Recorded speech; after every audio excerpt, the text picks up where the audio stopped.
Let's keep our attention on President Trump's looming indictment. Joining me now for more, New York Congressman and member of the House Homeland Security Committee, Anthony D'Esposito. Congressman, appreciate you being here. All right, first off, real quick, we had this big hoopla with DirecTV, and you took our back and you helped work us through that. So we just wanted to thank you very much for your support, and we're happy to be back on DirecTV, obviously. But Trump attorney Joe Tacopina joined John Bachman this week, and he weighed in on the actual legality of this witch hunt. But the problem is, now the tides have shifted based on media coverage of it. Should our judicial system be that easily influenced? Definitely not. I mean, listen, I spent a career in the New York City Police Department working with good prosecutors to put bad people behind bars. And I've worked with the Brooklyn DA's office, the Manhattan DA's office, the Special Narcotics Court, and they've all done great work. And I think back to the days when I was a detective and I got for the first time to meet Mr. Morgenthau, a legend in New York City, obviously from a different party than me, but nonetheless a legend, someone who believed in that office, believed in its ethics, and put bad people behind bars.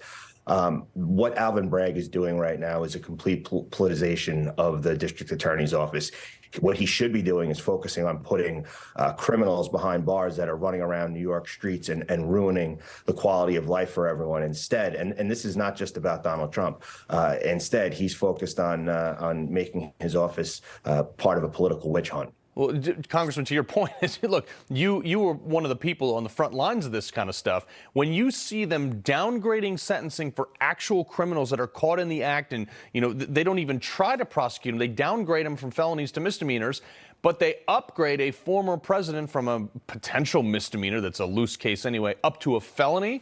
I mean, you guys have, the House has obviously asked Alvin Bragg, like, we want to hear what the process was. What do you think he's going to say to that? I don't think he has a process. I think his process is he makes it up as he goes along. I mean, we saw that before he even took office. He sent a memo to the attorneys in his office outlining his plan for the office and that he wasn't going to prosecute certain crimes. Just because you become a district attorney doesn't give you the ability to rewrite the New York Penal Code. And that's exactly what he's doing. And it's a shame. We have crime out of control throughout New York City, spilling into, the outer counties and communities. And instead of focused on the real criminals who are, like I said, just creating havoc and making real estate plummet, making sure that tourists don't want to visit New York City anymore. He's focused on this. And now that the media has put a little pressure on him, he's changing his course, which shows clearly that, he's full of garbage and just continues to make a mockery out of our judicial system. Well, Congressman, last real quick, and I got about 30 seconds left. Is there anything the House can do? Are there bar complaints? Is there anything people can do to say, like, hey, you completely misused your position? Well, I think that's what we're working on now, and I think that we're going to see that in our first, little less than 90 days, House Republicans are doing our best to hold those accountable that have violated trust. We all worked very hard to make sure that this, it wasn't just a Newsmax issue, it was an American issue to make sure that people could hear what they want to hear. But we're focusing on holding those accountable. This week, we had the CEO of TikTok in. We're working on making sure people like Secretary Mayorkas are held accountable.